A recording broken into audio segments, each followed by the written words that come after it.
Shri Vasant സിറേഖ്, Konni medical കോളേജിലും ഇപ്പോൾ കോൺഗ്രസിന്റെ ഭാഗത്തുനിന്ന് പ്രതിഷേധമുണ്ടായിട്ടുണ്ട്. നിരവധി സമയം അല്ലെങ്കിൽ നിരവധി തവണ ഈ ഒരു മെഡിക്കൽ കോളേജിനെ കുറിച്ച് നിരവധി ആരോപണങ്ങൾ വരുന്നതാണ്. ആരോഗ്യമന്ത്രിയുടെ സ്വന്തം ജില്ലയിലാണ് ഇങ്ങനെയൊരു മെഡിക്കൽ കോളേജ് ഉള്ളത്. അവിടെ ഉണ്ടാകുന്ന അനാസ്ഥ നമുക്കറിയാവുന്നതാണ്. അതേപോലെ തന്നെയാണ് ഈ സർജറിയുടെ എക്യുപ്മെന്റ്സ് ഇല്ലാതെ ശസ്ത്രക്രിയ മുടങ്ങുന്ന ഒരു സാഹചര്യം. ഒരു സർക്കാർ ആരോഗ്യ മേഖലയിൽ നിന്ന് പൊതുജനങ്ങളെ അകറ്റുന്ന പ്രവൃത്തിയല്ലേ ഇപ്പോൾ സർക്കാർ ചെയ്തുകൊണ്ടിരിക്കുന്നത്?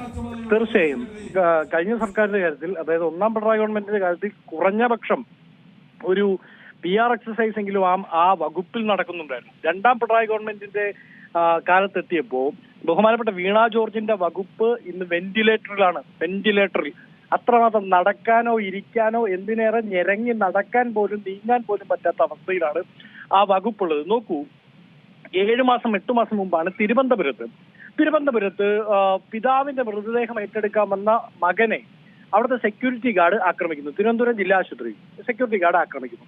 മന്ത്രി പാഞ്ഞെത്തുന്നു. മന്ത്രി പറയുന്നത് വിത്തിൻ 2 days ആക്ഷൻ ഉണ്ടാവും. ഇപ്പൊ 7 മാസം കഴിഞ്ഞു, ഇതുവരെ ആക്ഷൻ ഉണ്ടായിട്ടില്ല.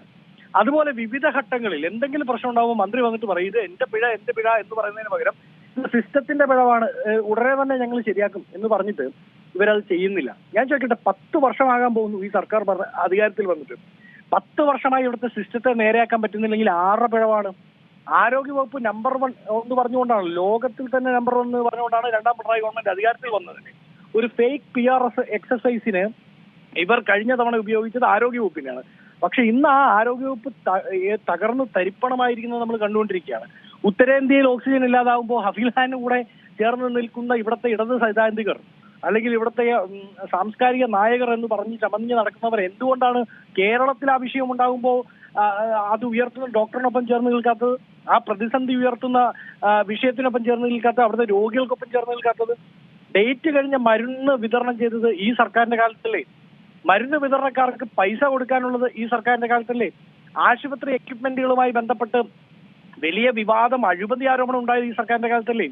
അതായത് PR എക്സസൈസിലൂടെ കടന്നു വന്ന ഒരാളാണ് ആര്? ഈ പറയുന്ന വീണ ജോർജ് അടക്കം. ഈ സർക്കാരിനൊരു കപ്പിത്താൻ ഉണ്ടെന്നും ആ കപ്പിത്താൻ ആടിയുലയില്ലെന്നും പറയുന്ന വീണയുടെ കപ്പൽ തന്നെ മുങ്ങി താണു പോയിരിക്കുകയാണ്.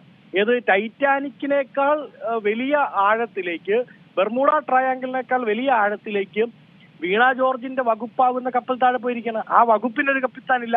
അപ്പൊ ഹോൾ സർക്കാരിന്റെ കപ്പിത്താനെ പുകഴ്ത്താൻ പോകുന്നതിന്റെ ഇടയ്ക്ക് സ്വന്തം കപ്പലിൽ വെള്ളം കയറുന്നുണ്ടോ എന്ന് നോക്കാനുള്ള ഉത്തരവാദിത്തം വീണ ജോർജിനില്ല. അതുപോലും അവർ ചെയ്യുന്നില്ല. അവരുടെ ആകപ്പാടം നടക്കുന്ന പരിപാടി കുറെ റീൽ എടുക്കുക, അതുമായി ബന്ധപ്പെട്ട് കുറച്ച് പ്രചരണങ്ങൾ നടത്തുക, ഇല്ലാത്ത മരുന്നിന്റെ പേരിൽ ഉദ്ഘാടനം നടത്തുക എന്നുള്ളതാണ്. ദയവ് ചെയ്ത് വീണ ജോർജ് രാജിവെച്ച് അവർക്ക് പറ്റിയ പണി മാധ്യമപ്രവർത്തനമാണ്. അതിൽ അവർ മികച്ച ഒരാളുമാണ്, നമുക്കറിയാം.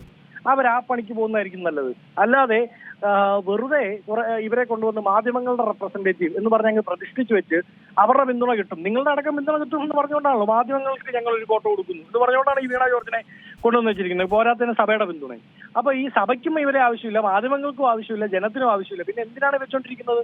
അപ്പൊ കപ്പിത്താനെ പുകഴ്ത്താൻ വേണ്ടി ഒരു വിദൂഷകയുടെ വേഷമാണ്, അതായത് രാജാവിനെ പുകഴ്ത്തിക്കൊണ്ടിരിക്കുന്ന ഒരു വിദൂഷകയുടെ വേഷമാണ് ഈ സർക്കാരിൽ വീണ ജോർജ് ചെയ്യുന്നത്. ആ പണി അവർ നല്ലപോലെ ചെയ്തോട്ടെ. പക്ഷേ സർക്കാർ ഈ ആരോഗ്യരംഗം ഇത്രമാത്രം തകർന്നടിഞ്ഞു നിൽക്കുമ്പോൾ, കോവിഡ് അടക്കം വലിയ രീതിയിൽ വ്യാപിച്ചുകൊണ്ടിരിക്കുമ്പോൾ അതിനെപ്പറ്റി പോലും സംസാരിക്കാൻ സർക്കാർ തയ്യാറാവുന്നില്ല. അപ്പൊ അങ്ങനെയുള്ള മന്ത്രി രാജിവെക്കുന്നിടത്തോളം കോൺഗ്രസും യൂത്ത് കോൺഗ്രസും സമരവുമായി മുമ്പോട്ട് പോകും എന്നതിൽ സംശയം വേണ്ട. അഡ്വക്കേറ്റ് വസന്ത് സിറേഖി അവസരത്തിൽ പ്രതികരിച്ചതിന്. ഏറ്റവും പുതിയ വാർത്തകളും വിശേഷങ്ങളും വിരൽ തുമ്പിലറിയാൻ സീ മലയാളം ന്യൂസ് എല്ലാ ഡിജിറ്റൽ പ്ലാറ്റ്ഫോമുകളിലും ലഭ്യം.